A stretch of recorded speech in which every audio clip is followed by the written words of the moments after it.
Welcome, everyone, to our webinar, Regulation Without Borders, the EUDR and the New Era of Global Due Diligence. I want to thank you for choosing to spend the next 75 minutes with us to discuss the European Union Deforestation Regulation. I'm Lynn Bergeson. I'm pleased to be your host and moderator for this webinar. This is an important topic. It's a timely topic, and we're thrilled to be able to present a wonderful program for you. You should have received the slides already, and you can see this is a very content-rich topic.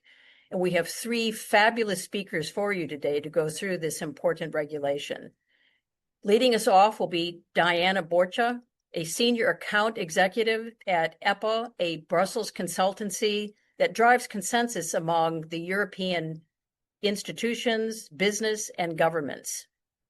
She will be followed by Claire Hansen, a regulatory analyst here in Washington, D.C. with the Acta Group, Bergeson and Campbell's consulting affiliate. And Jennifer Mleczko, Senior Manager, Sustainability Advisor for North America with Preferred by Nature, will then take us through additional content and a number of case studies, and we'll do as many as time permits. As you can see, that there are a lot of slides here, about 45, and we'd love to reserve as much time as we can for Q&A, as we already have a lot of questions before you provide any in the Q&A portal on your desktop there. Joining us for the Q&A session will be Jennifer's colleague, David Hadley. David is going to participate throughout the program, but he will be especially valuable during the Q&A session. Full biographical summaries are available in your materials, as are slides and a very helpful resource document, because this is an important program, and we've taken the liberty of assembling a list of additional resources that we believe you will find helpful.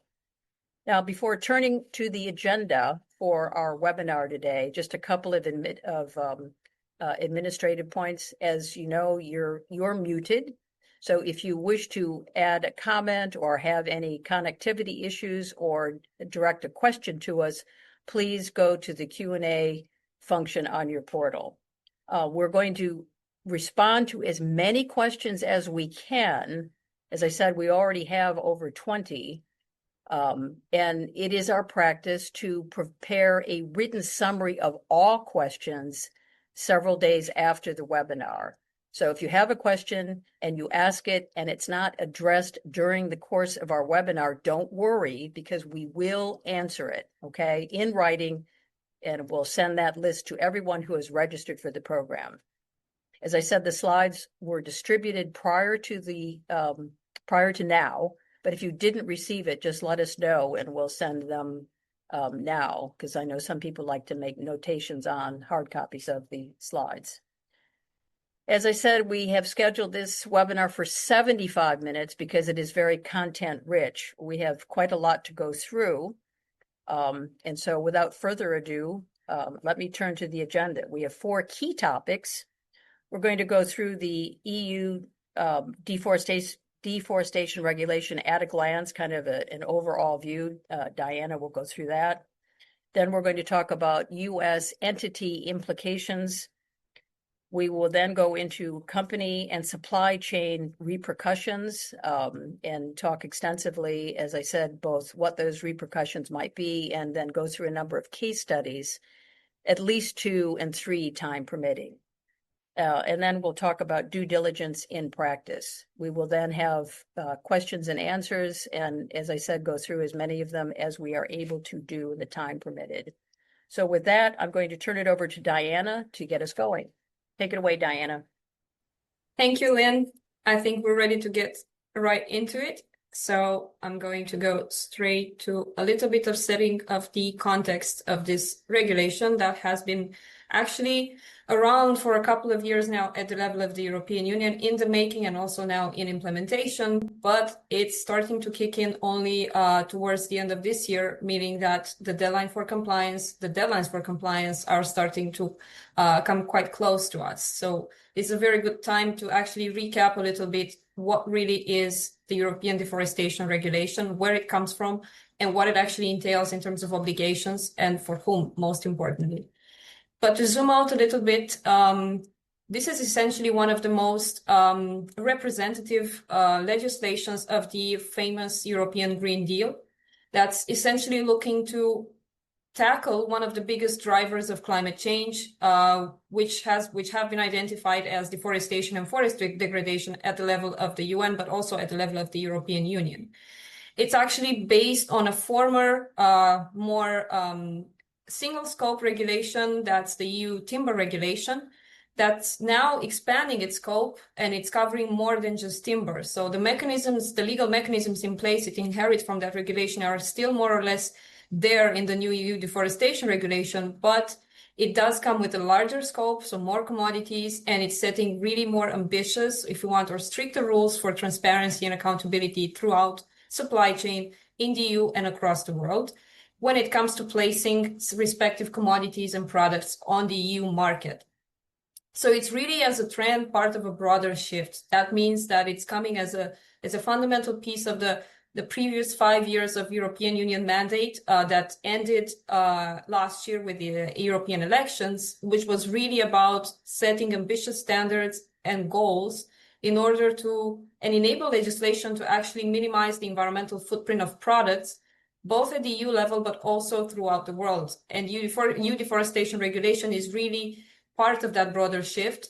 And it's really making that extra step that's turning the actual responsibilities from voluntary commitments that we had before, and they're also at global level, but in the EU, they're now becoming really legal obligations.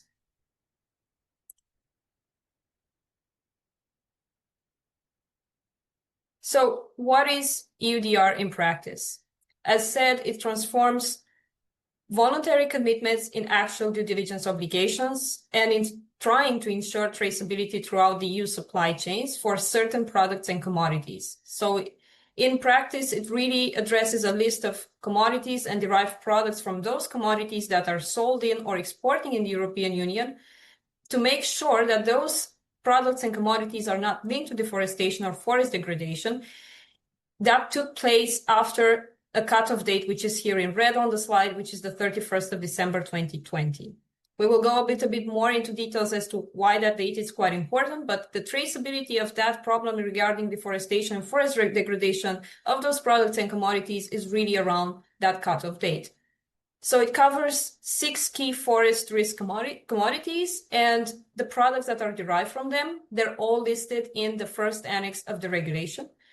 And in terms of timeline, it was adopted in June 2023, but you will see in a bit that it's suffered a couple of changes, some simplification, also certain delays of application dates. So as of today, as we have it now applicable in the official journal of the European Union from 30th of December, so towards the end of this year, already kicking in for large companies. So companies, entities that are not in the definitions of small and medium enterprises of the EU.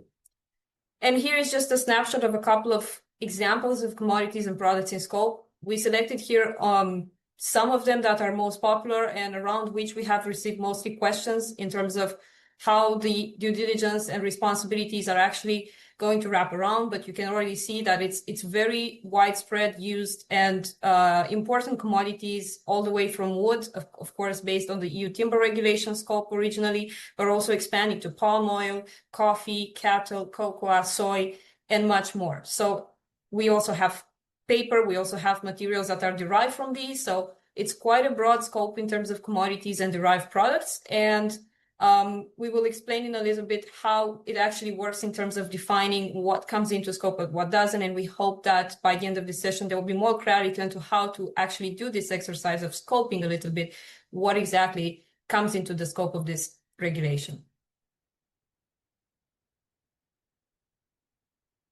So in practice, there's 2 main categories of entities that the European Deforestation Regulation is defining, and that's quite important to actually start off with when assessing whether we come in scope or not. And we have split them here as a snapshot into operators and traders. They're quite important because both are actually required to carry out and to make sure that the due diligence imposed by the regulations articles is done on the commodities and derived products that are listed in Annex 1 when they are placed or made available on the market in the EU. There's a couple of differences between the responsibility of the operator. I may simplify by saying from the beginning that an operator really has a maximum amount of responsibility around how to conduct, document, and assess the information to make sure that around the commodities or products that it places on the market or it supplies downstream in the EU, there is no risk related to forest degradation and deforestation. Traders, on the other hand, are really inheriting a little bit some of the responsibilities of the operators. Obviously, they are still required to conduct and make sure that the due diligence is done accurately and according to the criteria set in the regulation. However, there are some exemptions, and of course, you can see here that the small and medium enterprises traders, for example, will be exempted from some of the obligations if the due diligence was already in some cases conducted by the upstream operator. So just to make sure that there are some administrative burden reduction for the smaller players. But the responsibility at core is really to make sure, again, that they provide information on their immediate suppliers and customers, and of course, conduct the due diligence and maintain the record of the due diligence statements that they inherit also from the operators upstream, and the numbers depending on the case or if applicable.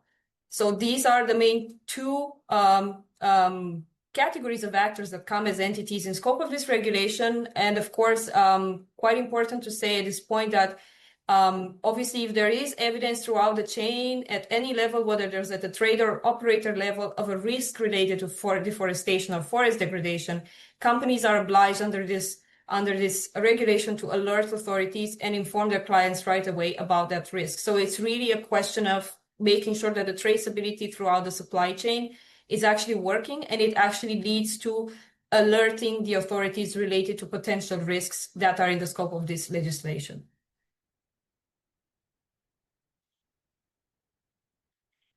As a snapshot in terms of maybe process of how to do this, but I'm sure my colleagues will get more into detail about how in practice one of these two entities coming into scope would need to conduct due diligence and adapt it to the country benchmarking that the regulation puts forward. It's important to start out from the core obligation, really to carry out that due diligence. So operators will really need to collect information to assess whether there's a risk that the product won't comply with the legislation. There's a risk of, again, forest degradation or deforestation around the plot of land from where the commodity or derived product comes from. And of course, most importantly, not just inform, but also act on it. So adopt risk mitigation procedures. Again, these are depending on the country risk level that the EU has assigned to the specific country we're talking about. There is obviously the next step of actually, once the assessment is done, to submit that due diligence statement. Operators, we really need to do this electronically, and there is an entire EU deforestation regulation information system, or registry as we call it here in the EU, which is already available and running. And there's also available resources from the European Commission side to actually train operators on how to get registered and start operationalizing their use of that EUDR information system, via which compliance is really checked out. And of course, sharing information with downstream traders, making sure, of course, there's a legal obligation for operations. So if you want, in cases of suppliers that are not really based in the EU, to actually make sure that they supply that information to the operators, to the traders that are actually placing it or making it available on the market. So they really, the information really needs to circulate very fast and freely and accurately throughout the supply chain to make sure compliance is checked out. And I've already mentioned a couple of times about the country benchmarking system, so I'm going to spend a couple of minutes on that because this is something of more recent date, and I think this is quite important related to the depth or the number of obligations that different actors would have. The deforestation regulation really lists and categorizes all the countries in the world based on specific risk levels. So for now, we do have an act from the European Commission that's in force that's really setting out three categories. So there's countries that have been assigned low risk categories. For example, the entire European territory is considered low risk. This is actually quite useful because it does delete some of those requirements. So it does follow a simplified due diligence procedure for the operators that import from those low-risk countries. So, for example, the risk mitigation and risk assessment procedures do not apply are not obligations that apply for operators that actually import from low-risk areas. So it does bring a benefit in terms of simplified compliance procedure. Then we have the largest list, which is the standard risk countries. And here there is basically the obligation that a full due diligence process according to the articles of the regulation would be followed by the operators that import or source the commodities in scope from those standard risk zones. And of course, the risk mitigation and assessment parts of the articles of the obligations apply in this case. So there is no simplified due diligence here. You really have the full one when it comes to importing from standard risk zones.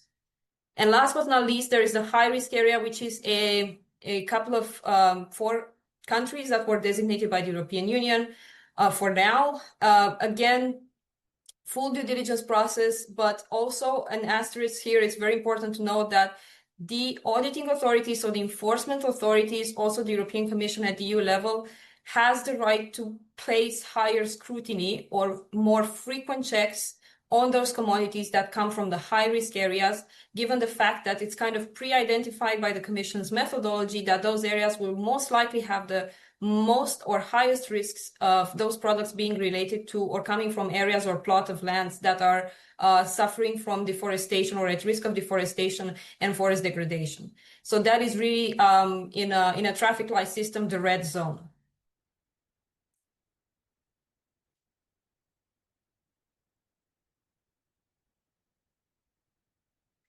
But speaking of the country benchmarking system, it's quite important to say that there were a couple of elements that changed in the past year or so related to this regulation. So we did see a couple of delays, some postponements of obligations, and also some extra clarifications that came from the EU level. Actually, all the implementation guidance documents were published later than scheduled, and by later we mean quite a lot later, meaning that the European Deforestation Regulation was unable to kick in at the original date, which was actually towards the end of last year, and it was amended to be delayed in application by an extra year. So now, as said in the previous slides, for now it's applying to the largest companies from 30th of December 2025. So we did get an extra year there. And that's really due to the fact that there were plenty of questions, there were plenty of question marks that weren't really addressed at the EU level that were actually filled out by the guidance documents and the FAQ documents from the Commission, which were published quite late last year. So you can imagine that a deforestation regulation kicking in December 2024, but having the necessary documents for compliance and guidances from the Commission just a couple of months earlier in October 2024 was really not feasible to actually help operators and also national authorities to prepare for actually implementing and enforcing this legislation. In the end, the EU has made available the latest and up-to-date documentation, and that's complete right now, and it was published and finalized in its latest version in April 2025. Perhaps a note here, of course, there's still plenty of questions at the level of compliance from operators, from member states authorities, from different parts of the chains that the European Commission is receiving. And these documents will be living documents. So the guidance documents and all the FAQ documents that you'll be seeing or you're seeing right now will probably suffer a couple of more updates and changes throughout, considering the fact that there's plenty of gray areas that are now being uncovered in terms of compliance clarity as the regulation kicks in. I already mentioned that the application of the regulation in itself was actually delayed in a last-minute vote in December last year. So to grant more time for operators and entities in scope to prepare for compliance, but also to make sure that all the documents for compliance are prepared. And now we have a new application deadline that's on the 30th of December 2025. And of course, probably the most contested element right now at the EU level, which is around the country benchmarking system. I've explained what it really consists of before. It has been published in May of this year, so towards the end of May of this year, so a couple of months ago virtually. And it's actually been quite contested. I said just 4 countries received high-risk designation, and you have here the countries listed. And as a result of this, there were plenty of discussion as to how the actual list was done at the level of the Commission, how the methodology was applied to identify the high risk and standard risk areas. And of course, you can already see that the Commission really wanted to leave more flexibility towards its largest trading partners. So you will see that the major commodity producers like Indonesia, Malaysia, Brazil were classified as standard risk. So while previously we were expecting a high risk classification for these countries, the European Union decided to stick to standard risk for now.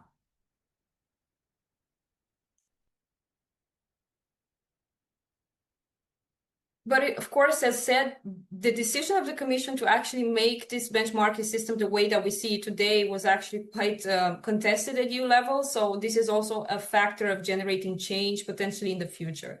So stakeholders and co-legislators actually have been calling for the introduction of a new no-risk category, meaning even lower than low risk, no risk that basically would exempt the operators and traders that are sourcing the commodities and products from those areas entirely from any due diligence obligations. So really a green area where it would be only subject to monitoring in terms of potential risks of deforestation, but in essence, that would mean that any commodity imported from that area that's no risk would not suffer any obligation in terms of due diligence under this regulation. This has been something that the European Parliament and some member states alike have been calling for. And this culminated actually into a couple of things that you see here on the timeline. So the European Parliament attempted earlier to introduce amendments to create a new no-risk category last year in 2024. That didn't fly through the plenary.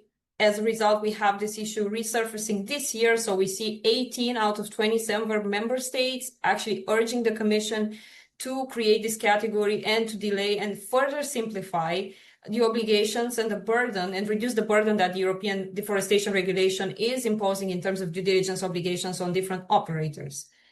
This all culminating earlier this summer, actually with the European Parliament's resolution, which essentially formally rejected the country classification benchmarking system that the European Commission put forward, and again reiterating the call for the creation of a no-risk category. And then we're also asking a couple of questions related to the future of this regulation in terms of the EU changes that may happen as a result of the political changes as well, which is related to further simplifications, further delays, and further reduction of ambition in the obligations. And one of the things that we are expecting, and this is something that we can also discuss in the Q&A section if there are questions, is related to the Commission's commitment to actually review this country benchmarking system by 2026. So even though we have now an adopted list of countries, they may make further changes to the country benchmarking system and list and create that new no-risk category towards next year. So there may be further reduction of burden in terms of the obligations that the operators face when importing from very low risk to no risk areas, depending on of course, on the Commission's evidence and methodology used. And now we're really looking at an entire change of approach. So as said, European Deforestation Regulation is really a trademark legislation that comes from the European Green Deal era, whereby the European Union is very ambitious on the environmental objectives and obligations and legislation as a result of.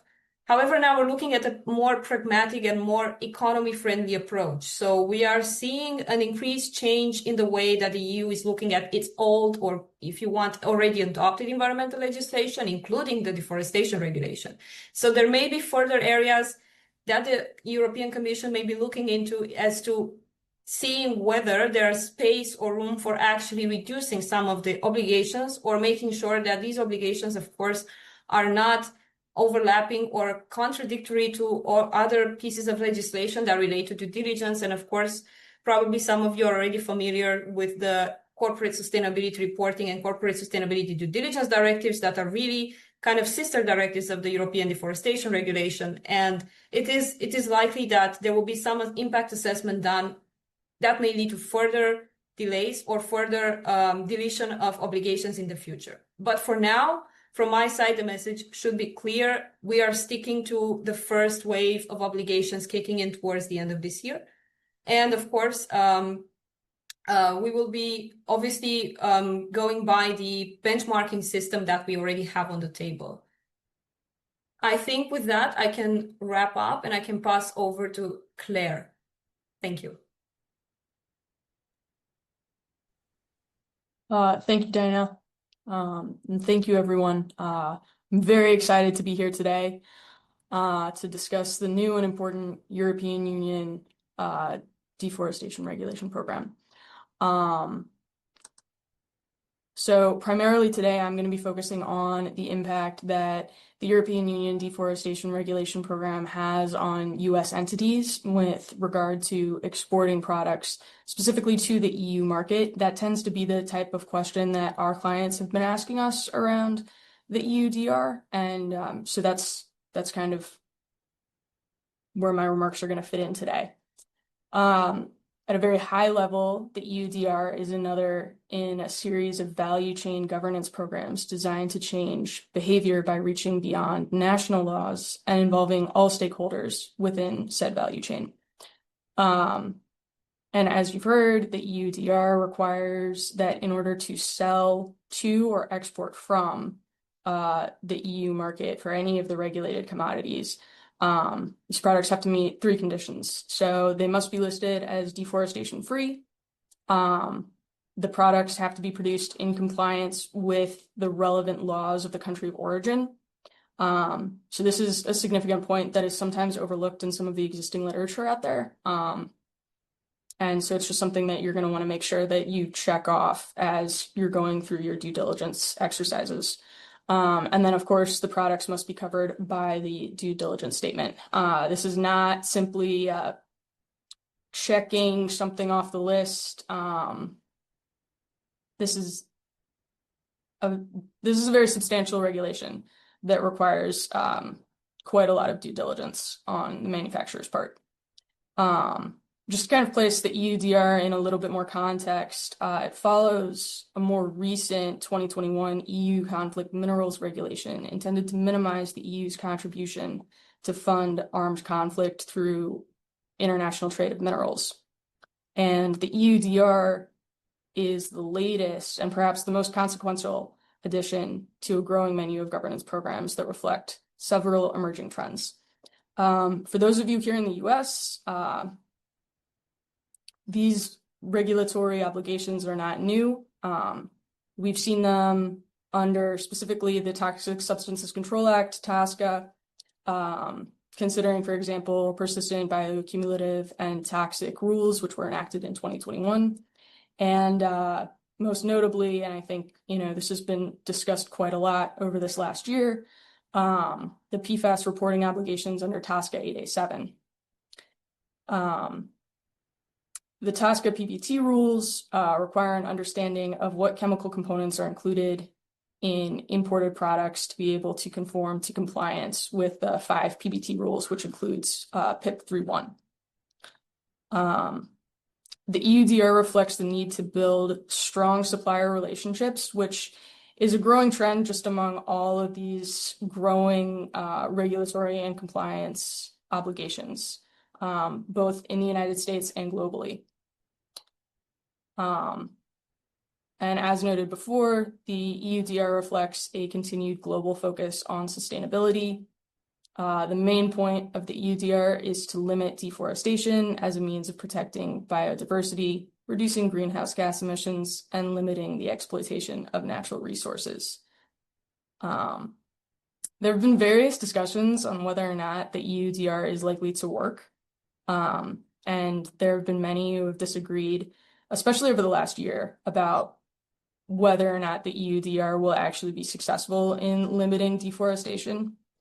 And some question, for example, whether it will disproportionately invite adverse impacts on small manufacturers and could favor large-scale farmers and large-scale manufacturers on a global stage. But only time will tell. The EUDR demonstrates a heightened focus on due diligence and accountability and traceability. As a key to EUDR is producing the due diligence statement that proves that a commodity was generated in a deforestation-free area and produced in accordance with relevant legislation. And finally, and most importantly, the EUDR reflects a growing use of regulatory measures intended to shift business activities, in this instance, to low forestation risk countries. As noted, not everyone is necessarily a fan of all of the aspects of the EUDR, and there is a growing concern about whether or not the regulations under the EUDR could lead to growing outsourcing of either governance functions from government agencies to the private sector. And this is especially true considering the second condition previously noted with compliance with all laws of country of origins. So this could cause some manufacturers to move some of their operations to more favorable countries with more favorable laws or regulations.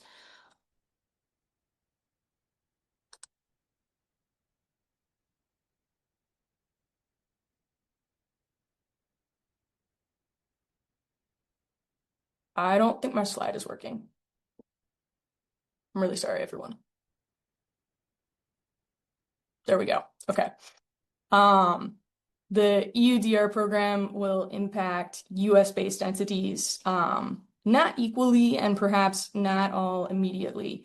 And we've even had a number of clients come up to us and say, you know, well, this is an EU regulation and we're a US manufacturer. Why does this matter to us? But the EU is an important trading partner for the United States. In 2020, the EU was the United States' third largest goods trading partner, and the United States exports over $3.5 billion of forest-derived products alone to the EU. Since 2014, according to the World Resources Institute, the EU has been the second largest importer of goods linked to tropical deforestation, and that is only after China. In 2021, the EU was among the top 5 importers of the 6 commodities covered by the EUDR: cocoa, coffee, palm oil, rubber, and soy. These metrics demonstrate how widespread the EUDR's impact is expected to be. And in addition to the consequences of non-compliance with the EUDR, are more likely to motivate efforts to comply. So,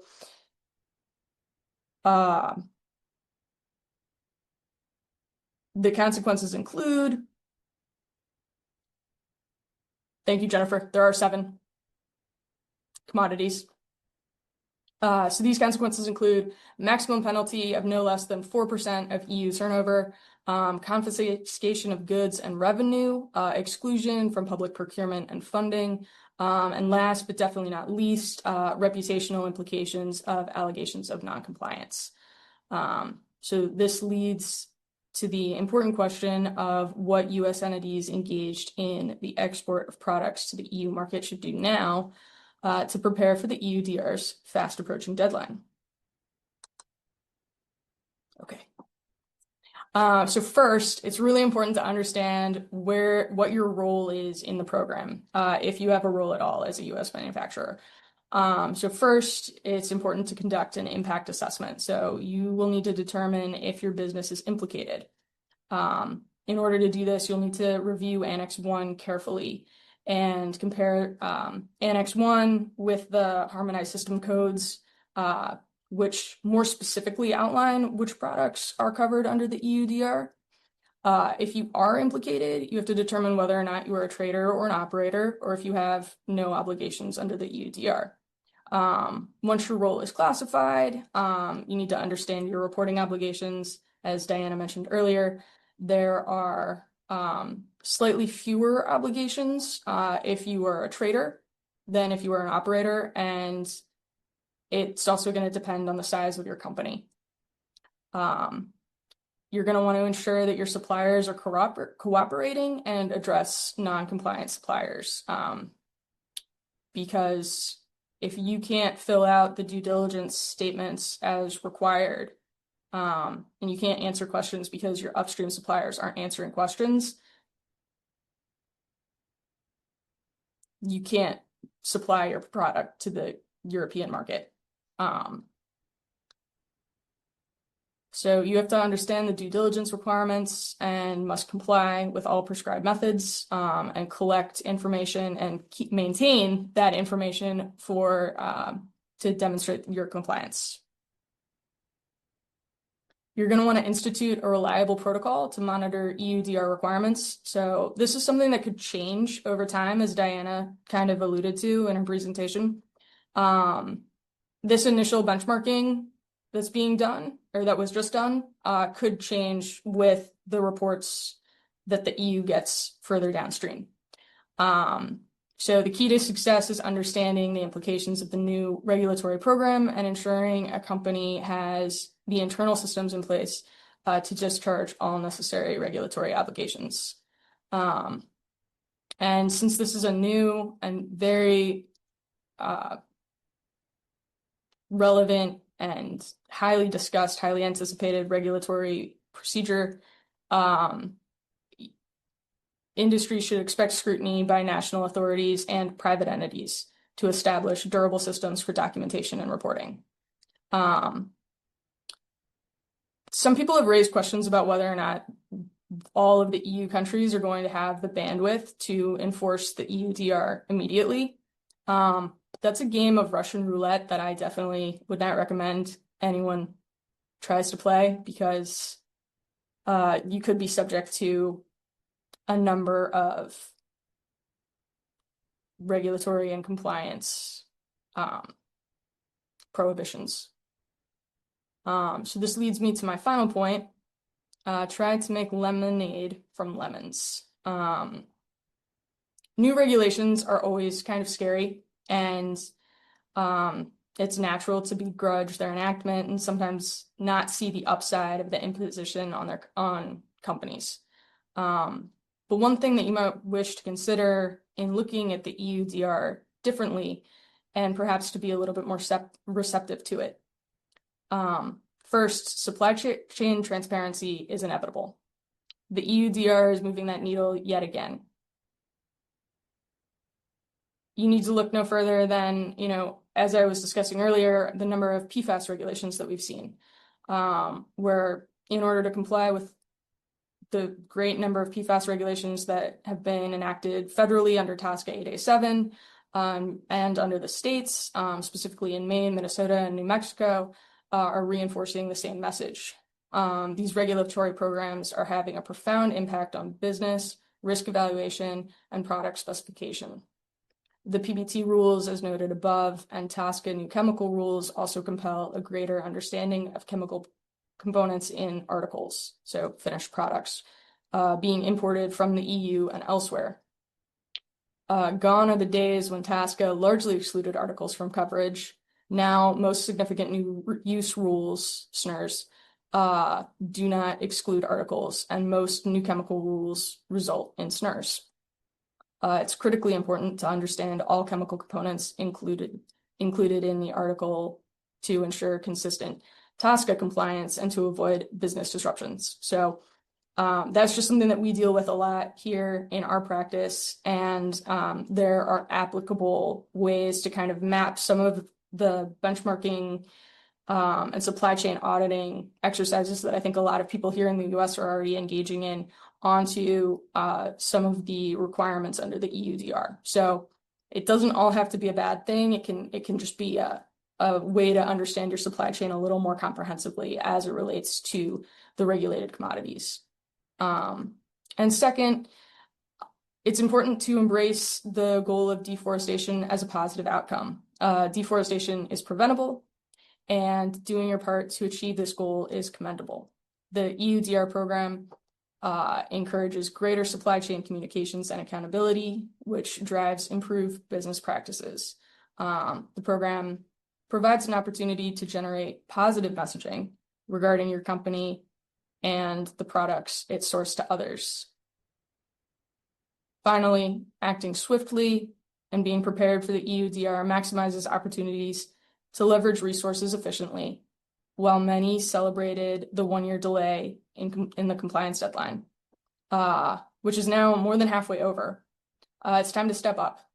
If the EUDR impacts your company, it's a good thing you're listening to this webinar today and taking steps to ensure compliance. Thanks.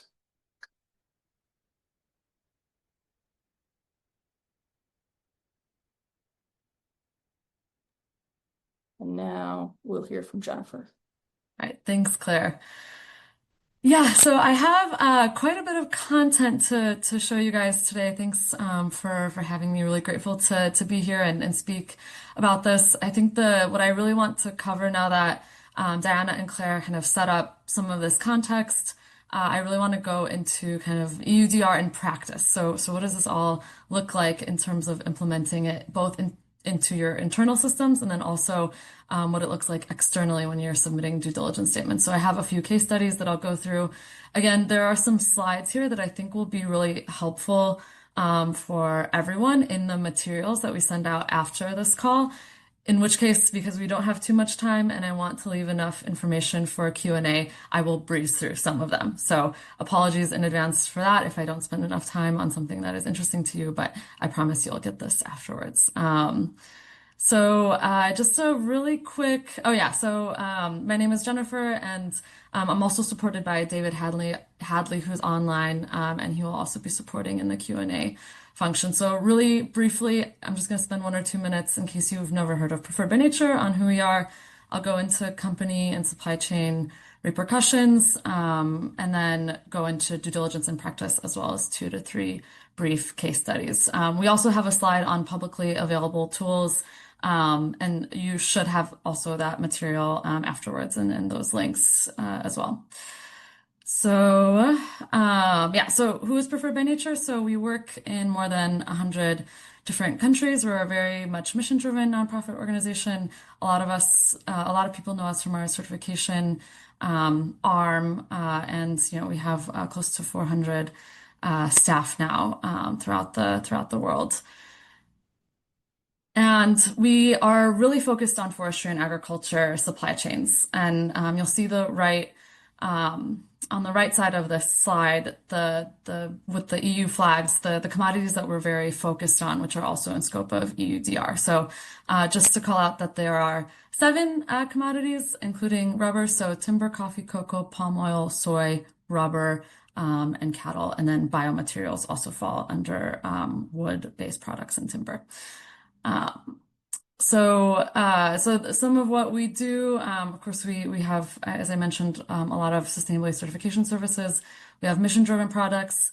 I sit in sustainability advisory services where we work closely with clients on EUDR support, and we also have capacity building. So we also publish a lot of publicly available resources, again, which I will share to support on EUDR compliance.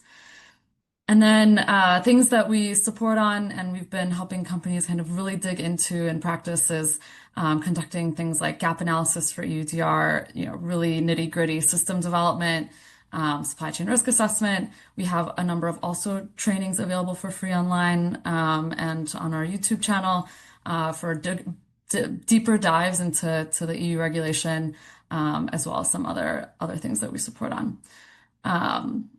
So really digging into the supply chain repercussions. So Claire, you set this up nicely, so thanks for highlighting this. I think I really just want to underscore that what Claire was saying, that this really is a regulation that is really builds on and is indicative of a lot of other upcoming regulations and is part of a kind of global movement towards these due diligence laws. So you see the EU Deforestation Regulation right on the bottom. This slide just covers EU member states. I won't go into any of these in detail, but it's just to give you a visual of what's happening in the EU and then also what is happening globally outside of the EU. So I think, preparing and building a strong due diligence system that is compliant with EUDR will also really support you in at least on the road to compliance with a number of other due diligence system regulations. So just to really underscore that point. Then advancing the slide here. Okay, and then I really also just wanted to highlight some of the corrective actions that you might experience if you don't comply with the regulation. So there's 2 articles, Article 24, which covers corrective actions, and the next slide is Article 25, which covers more stricter repercussions. But Again, these are things that competent authorities could take appropriate and proportionate corrective actions to rectify non-compliances. Corrective actions might be a bit lighter touch, maybe something that we don't really know, and of course the regulation is only fully implemented next year, so we will see how competent authorities use these tools. But anyway, lighter touch corrective actions could be things like rectifying, stopping the product, withdrawing, recalling, potentially donating, or disposing of.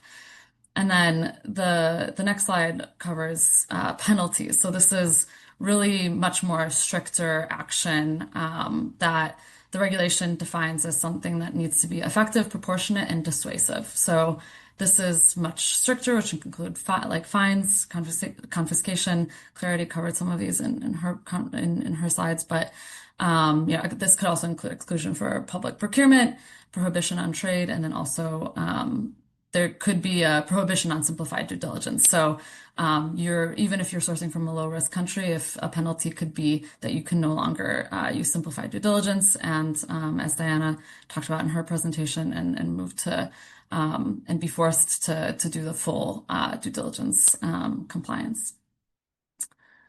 So again, just to reiterate, and I really liked the kind of turning lemons into lemonade. So, I mean, the lemons here are really, I think that the challenges that we see companies facing when trying to comply with this regulation are a fragmented approach. So right now, sustainability, compliance, these things sit in different teams, and they create a lot of silos. And then there's, of course, limited regulatory capacity, which is always a challenge. And then there's also supply chain data and traceability shortfalls, which I think any company trying to comply with EUDR is seeing in requests from suppliers. I think to flip it on the positive is, what will this mean in terms of opportunities? And again, just to reiterate some earlier points that, doing this well could really improve operational processes and create more effective systems. So really a lot about efficiency. Stronger supplier scrutiny could, of course, then lead to decreased compliance and reputational risk, which is always a good thing.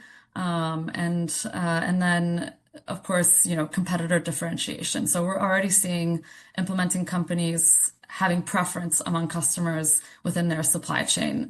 Those waiting to see how this pans out may risk losing business to those staying ahead of compliance. So just to reiterate that we all believe, I think, that this regulation is moving forward, and I think it's a disservice to guess or assume otherwise.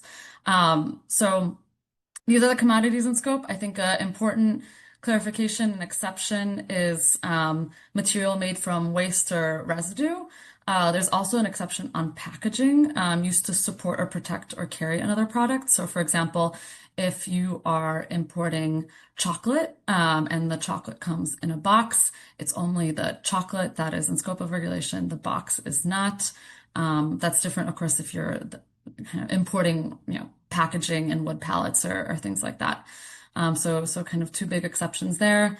And then I think a question that we also get a lot on, and I think there's a lot of misinformation around, is what to do with composite products. So again, using the example of a chocolate bar. So if you have a chocolate bar that contains both cocoa and palm oil and maybe a soy derivative, what's really in scope and what do you need to conduct due diligence on and collect all the information on? And it's really just the cocoa. So this is in the FAQ published by the EU Commission. There are no defined ingredient thresholds. That's a big thing, but the relevant commodity is the one that's linked to the product in scope. And this is very clear in Annex 1. So also just a quick clarification there that we see a lot of questions on. And then in terms of monitoring compliance, I think there's a lot here that would be monitored by customs and competent authorities through the information system. So the information system is the interface where companies must submit due diligence statements to, and then that would probably undergo a lot of monitoring for compliance. And there's also, of course, the customs so the EU single window environment for customs. And that would also require verification status of a due diligence statement. And yeah, these are the two main, I think, interfaces where monitoring would happen. Then due diligence in practice. So I will briefly go over what this looks like in internal systems. So, we've already heard a bit on what this is required, and this includes collection of information, risk assessment, and risk mitigation. So I will breeze through these slides, but really want to emphasize that, EUDR is a due diligence regulation. So this requires several steps that would need to be complied with in terms of the system that you built internally. So there are requirements on different roles and responsibilities. That's Article 12. Also establishing policies, also Article 12. And there's also requirements for quality control and performance monitoring, which are highlighted in Article 11 and 12. And then there's the big one, which I think everyone really is focused on and talks about, which is, of course, the big challenging piece is that there's the Article 9, which is the collection of data and documents to prove that anything that you collect is verifiable. So, and of course, the collection of information. So, yeah, and Claire also highlighted this, that this also includes information on legality. So it's not just geolocation information, but also that the product was legally produced. And I think that's also something that's often overlooked.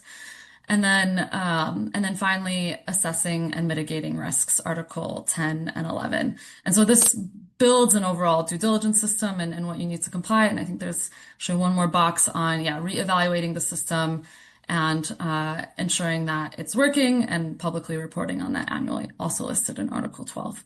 And I think to highlight like what this is in terms of simplified due diligence. So if you were to do simplified due diligence, you still need to collect all of the information required in Article 9. But as it has been highlighted, you don't have to conduct risk assessment, risk mitigation under simplified due diligence from low-risk countries. But there's still a lot that needs to happen, even if you're sourcing from low-risk countries.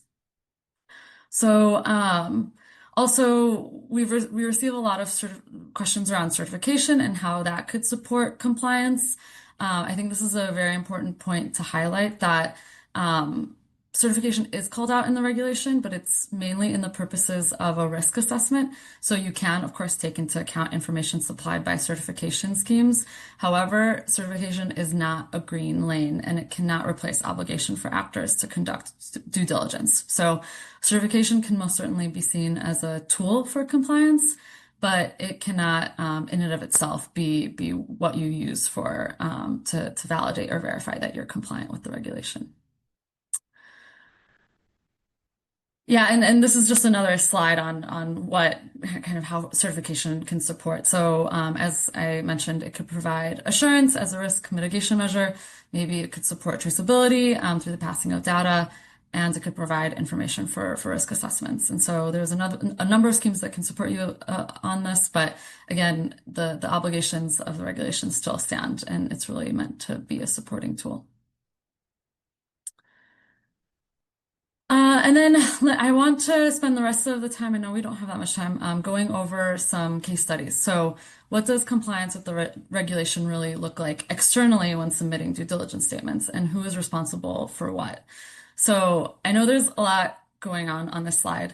I think the first thing that I would say is the entity that submits the DDS will be the importer of record, especially when you're importing into the EU. So there's often this question of, okay, but who actually submits the due diligence statement? And if you're submitting information to customs authorities, then you are the submitter of the due diligence statement.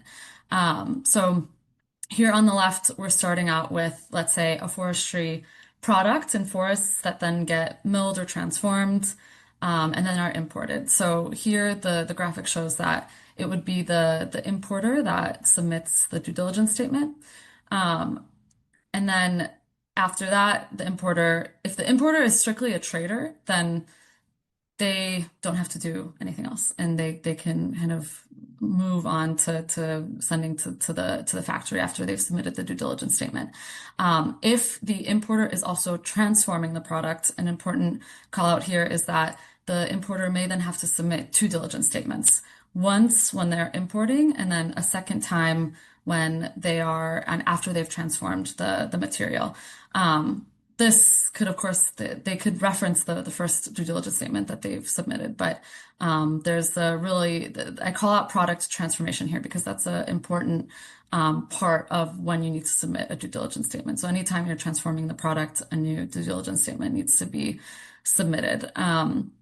So then, for example, if you're in the middle here, a factory, and considering you're a non-SME, then you would be receiving due diligence statements from both perhaps ingredients and raw materials from an importer, or maybe from domestic EU suppliers, which already have a DDS. If you're transforming that product, then you must submit a new due diligence statement referencing the previous due diligence statements, and then so on. And so then a distributor trader, again, if you're not transforming the product, then you still need to submit a due diligence statement, but you could reference the previous one, and that is the same for exporter going on to EU clients. I have one other addition here, and we see this case sometimes as well. This other export. So, for example, if you're maybe a U.S. entity that collects raw materials both from EU suppliers and from domestic producers, it doesn't change that much because you're transforming the product and you're re-importing that product. You still need to submit a DDS statement. So it's just kind of completing the circle, and just because you're maybe getting product or raw material from domestic EU suppliers really doesn't omit your obligations to submit a due diligence statement. It might be easier because your EU suppliers are already collecting that information and sending it to you, and are aware of their obligations, but you still need to submit that. And then there is a lot going on here, but another kind of case study, and this is also still focused on timber, but let's say it's, more specifically a wood furniture composite product. So I'll just orient everyone a little bit here in the colors, but on the bottom left, you have the production country, which we have as Brazil. Also, all of these names are fictional, so these aren't actually real entities or companies. It's just for the case study. So on the bottom left, you have Brazil and entities in Brazil. You have Vietnam in red, which is the manufacturing country, and then the rest in blue is everything within the EU. And so let's say you're starting out in the producing country, where you have plantations and natural forests, and this is where certification could support you in collecting documentation, and that's where you see the FSC logo. And so, you collect the information and are passing it up the supply chain. Again, no due diligence or EU obligations there. It's really just a matter of collecting information up the supply chain. So then that gets exported, let's say, to Vietnam, who is then a manufacturer, a wood manufacturer, and collects this raw material from Brazil, but then maybe also collects raw material from unknown locations, in which case it would have to track geolocation information and do that additional work to understand where this information is coming from. And then that manufacturer then would be selling to the EU. And in this case, this is where the obligations for EUDR are really triggered. So this is where the non-SME, which is the first operator importer here we have in Germany, is importing furniture elements from Vietnam. So this importer needs to then submit a due diligence statement and have collected all of the information from the Vietnamese company, who has ideally collected the information needed from Brazil and from their supply chain and passing it on. Then the importer or trader, let's say, is, just passing on that, isn't transforming the product, is just passing it on. So has only needed to submit one due diligence statement. Then it's passed on to a downstream operator of furniture elements who is making furniture.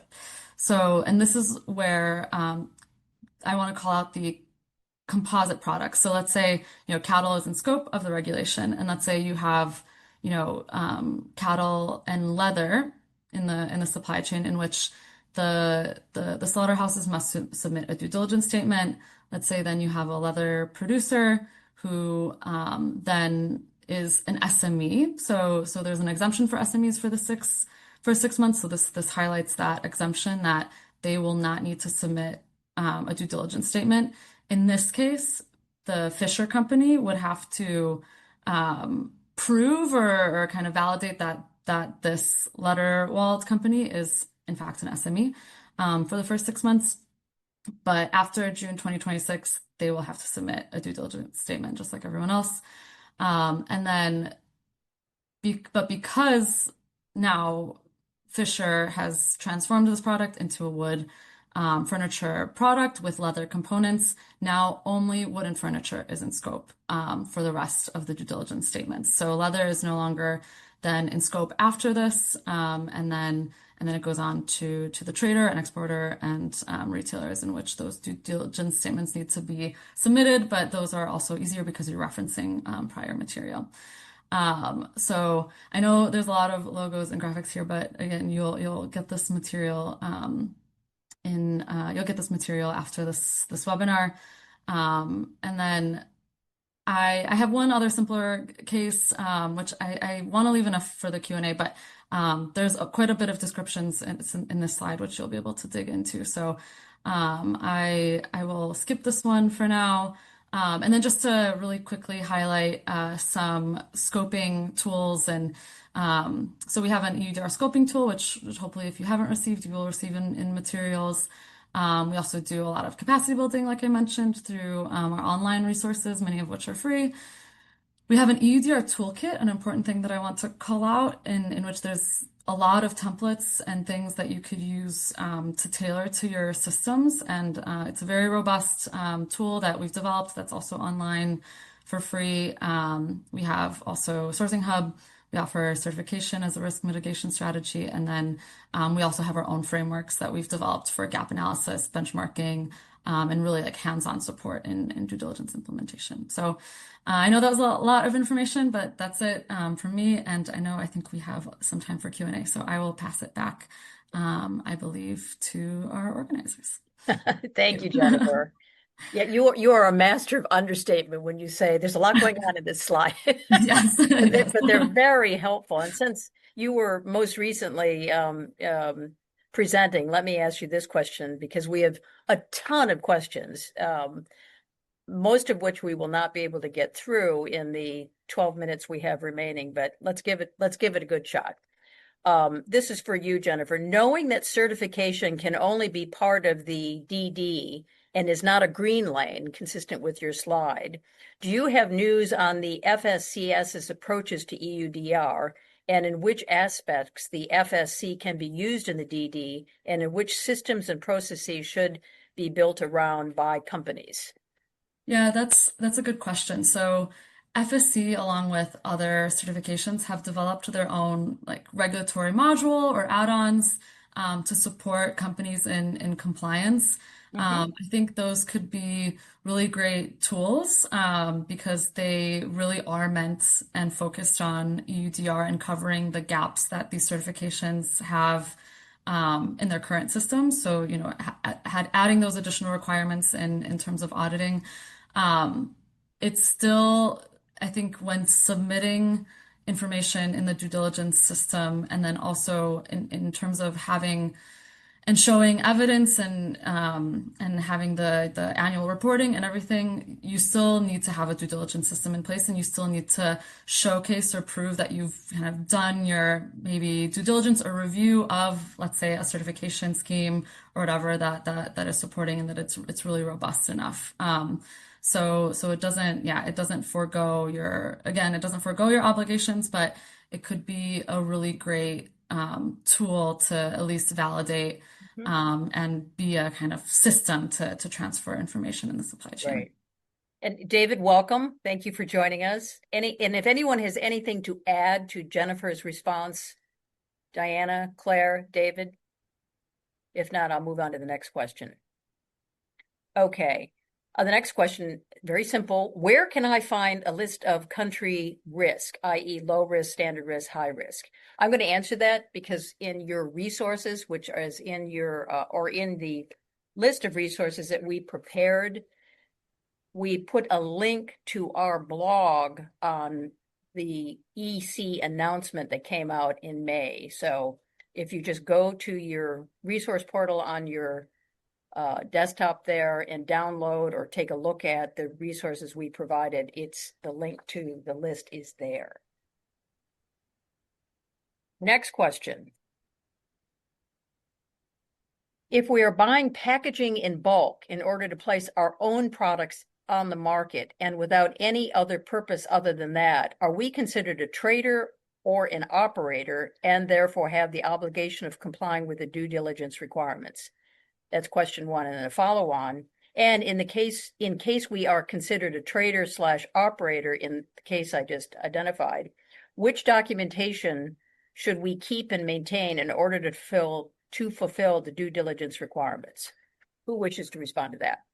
I can take it then if that's okay, since it's packaging. Sure. And we're also working a lot on the other regulation on packaging, which is also giving a lot of headaches in terms of global compliance. In short, no, you'd not be considered an operator or a trader for the packaging alone under the EUDR if the packaging is used only for transport or protection of your product and not sold separately, and if that packaging has virtually no independent commercial function. So in April 2025, the Commission actually published a clarification implementing act on the question on packaging, specifically covering this type of transport packaging standard, wooden crates, for example, as obviously there were plenty of questions as to that comes in scope or not of the EUDR.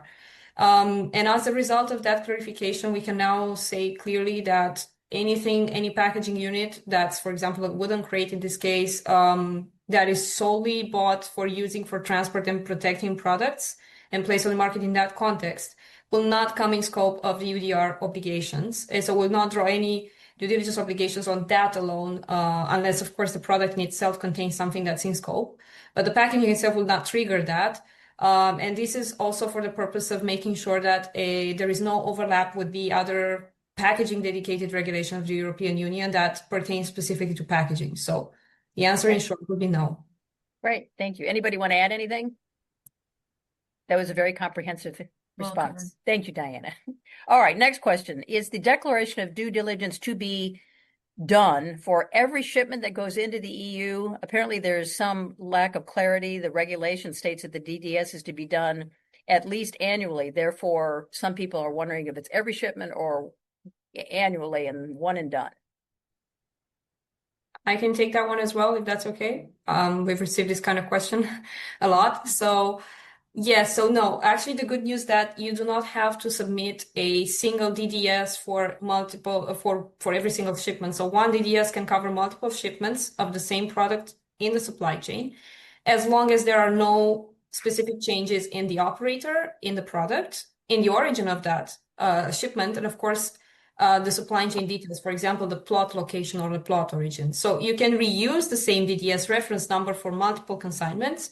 That's specifically meant to actually help with the reduction of the burden, because obviously having to submit a DDS for every single shipment would, generate a huge burden in terms of compliance. So this was also actually a new simplification that was introduced by the same delegated regulation that I just mentioned on packaging, which was adopted in April 2025. So you can use in a nutshell the same DDS for multiple shipments, provided that nothing has changed in the due diligence information.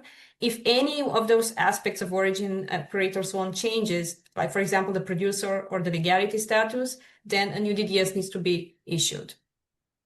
Great. Yeah, I would just add on that in practice, this could look like submitting a certain amount of volume that you've already conducted or know you've conducted diligence on, and then with each kind of statement or claim, like you just draw down from that volume. But of course, when you cannot exceed the volume that you claim on the due diligence statement that you submit. So it all needs to add up.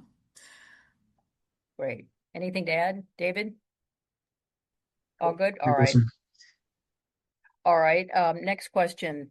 For businesses exporting to Europe that do not fall under the goods explicitly mentioned in the EUDR, e.g., cocoa, coffee, how do we proceed with due diligence, and how can we assure customers that our products, and then this is an example, coconut shell, is EUDR compliant?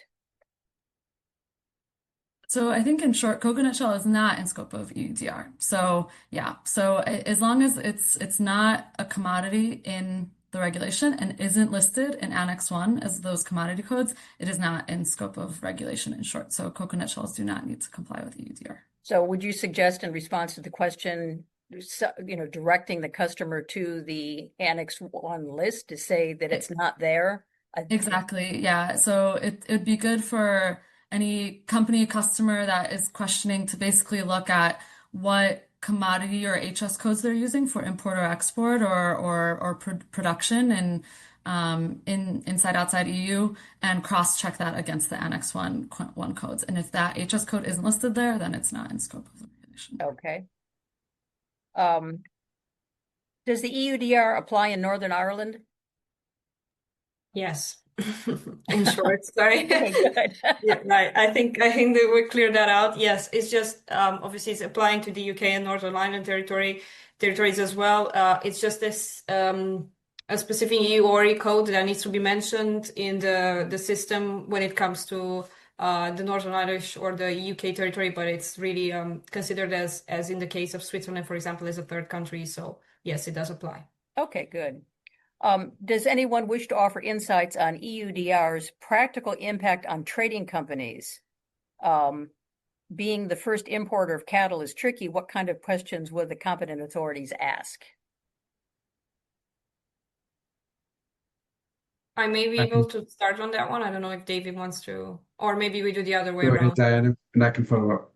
Yeah, I can focus from obviously because we work a lot with the EU competent authorities and with the governments in terms of enforcement and what kind of checks they do. In principle, there is, obviously there's 27 competent authorities designated to actually check compliance for this regulation. And obviously there are different ways that the different institutions are looking at it, but of course they are all instructed at the level of Brussels of the Commission on how to check. So it all starts really from, in terms of checking and questions and clarification questions, starts from the due diligence statements and assessments that are backing them, that are submitted, the TDS that's really submitted in the deforestation registry. So the information system that Jennifer was mentioning earlier. And based on that, they are able to actually, first of all, verify compliance and also request further information on a specific area or a specific submission element that may not be fully clear or that may need to be verified. But I leave it to David to complement here in terms of questions and checks. Yes, thank you. Actually, I would just make a comment to the previous question about Northern Ireland. It has been a point of confusion and uncertainty for many companies within the EU as well. There have been ongoing discussions between the UK and the European Union as to the role of Northern Ireland. So Diane is correct to say that we understand that Northern Ireland will be considered part of the European Union for the purposes of the EUDR. The challenge is that the competent authority, which is responsible for enforcing the regulation, will be designated by the United Kingdom. And they have yet to declare on this matter. So this is certainly one area where we need to kind of keep watching the news, let's say, and hopefully through yourselves and ourselves can provide some clarification as soon as that's made available. In relation to competent authorities and the information that they will ask for, I think, Diana, you answered very well. Naturally, the nature of inspections by authorities that often will have plans, annual plans of checks, which may include specific customs codes, specific areas of origin, or specific species. For example, in the case of wood products, they will often require companies to justify, to provide information on the due diligence that they have conducted in relation to a particular product or a particular customs code. That includes really demonstrating their compliance with Articles 9 through to 11. So what information do you have on that particular product? What were the results of your assessment of deforestation risk and risk of legal non-compliance in relation to production? And if there were risks, what actions did you take as an operator or as a company to address those risks? Wonderful. Thank you, Dave. You have the last word. It is 11:15 here in Washington. We have run out of time, but your comment regarding changes in the system and the need to monitor, Claire, that hits upon one of the points you made, is to have a competent, reliable, and comprehensive system for monitoring changes to this program, which are expected to be fairly routine, I would imagine, Diana, David, and Jennifer. We hope this webinar has been helpful. As you can tell, there's just a lot of detail. We have 3 presenters here that have provided a wonderful array of points to consider. The slides that were prepared are very, very specific and very useful as an ongoing resource. In addition, monitor Preferred by Nature's website and take a look at the tools that they have offered. EPPA does a lot of work in this area, as do our consulting firm. So there's no dearth of resources to help you get through your journey here. The December 30 deadline is fast approaching, so we hope you have found value in this webinar. We couldn't address the many, many questions we received, but we will answer them. So just hang tight. We'll get the answers out as quickly as we can. So no question will go unanswered. We want to thank you for your attention. Thank you for dialing in today. If you didn't get the PowerPoint, it is in the resources that is downloadable from your portal right now.